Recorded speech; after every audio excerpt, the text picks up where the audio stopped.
I feel a great disturbance in the Force, as if millions of salty fanboys cried out in terror as the Academy of Motion Picture Arts and Sciences announced Kathleen Kennedy, alongside producing partner and husband Frank Marshall, will receive an honorary Oscar at this year's Academy's Governor's Awards ceremony in November. Kennedy and Marshall will be presented with the Irving Thalberg Award, which the Academy states is presented to creative producers whose body of work reflects a consistently high quality of motion picture production. The award is one of the rarest accolades to be presented by the Academy, with only 38 ever having been handed out since 1937, with the last being awarded to Francis Ford Coppola in 2010. This is only the second time a producing team will win the award, and Kennedy will become the very first woman to receive one, and rightly so. Other than her current role as Lucasfilm president, Kennedy previously co-founded Amblin Entertainment with Marshall and Steven Spielberg in 1981, and the Kennedy-Marshall Company with Marshall in 1991. Recently, Kennedy has come under fire by certain factors of the Star Wars fanbase, who believe her work as both Lucasfilm president and producer on the recent Star Wars movies has been less than acceptable, as well as for pushing some kind of perceived feminist and SJW agenda onto the franchise. Once again, let's remember that The Force is Female is a marketing campaign by Nike and not Kennedy's own movement. Can we please move on from that? I do personally believe that Kennedy hasn't been the strongest overseer at Lucasfilm, having fired multiple directors in her current tenure already, and having allowed Solo, a Star Wars story, to develop such a troubled production. I also believe that she's made some fairly baffling and controversial moves, such as the abandonment of George Lucas's original sequel trilogy treatments, and her decision to also discard Force Awakens director J.J. Abrams' treatments for episodes 8 and 9 in favour of allowing Last Jedi director Rian Johnson to make whatever movie he wanted. But regardless of all these small issues, Kennedy has always pulled through and helped create and oversee some of my favourite Star Wars movies so far. And despite backstage dramas, has shown that overall, her place in the role has been quite successful, effective, and highly warranted, guiding The Force Awakens, The Last Jedi, and Rogue One towards being the 3rd, 11th, and 20th highest grossing movies of all time, respectively. Many Star Wars fans have lobbied to have Kennedy fired from her position, and many online commentators have made the bold presumption that she'll be gone from the company by Christmas. Do I think that she'll be fired from her post at Lucasfilm anytime soon?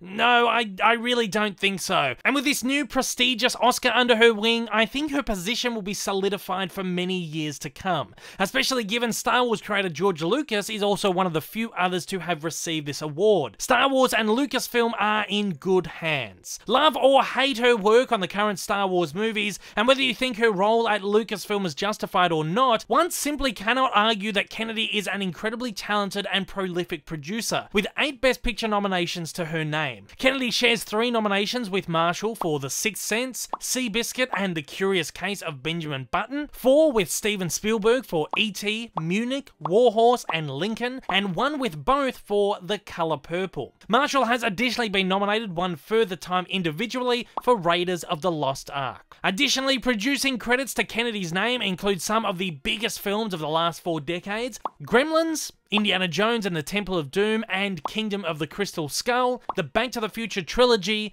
the Goonies, The Money Pit, The Land Before Time, Who Framed Roger Rabbit, Hook, Cape Fear, the original Jurassic Park Trilogy, Schindler's List, Artificial Intelligence, War of the Worlds, and of course the modern slate of Disney Star Wars features. Marshall has also had the entire Bourne series and the current Jurassic World movies to his name. Kennedy is quite clearly an incredibly deserving recipient of this incredible honour from the Academy, as is Marshall, and their prestigious lifetime body of work speaks for itself. Having had a hand in producing some of my favourite movies of all time, I honestly could not be happier.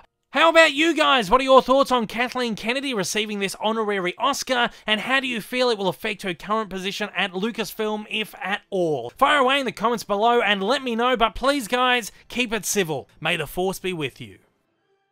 If this is your first time viewing one of my videos, you like what you've seen, you'd like to see more like this in the future, then please don't forget to hit that big old subscribe button up on your screen right now, and also hit that like button down below if you're feeling extra generous. Also, don't forget to check out my many social media accounts, and please consider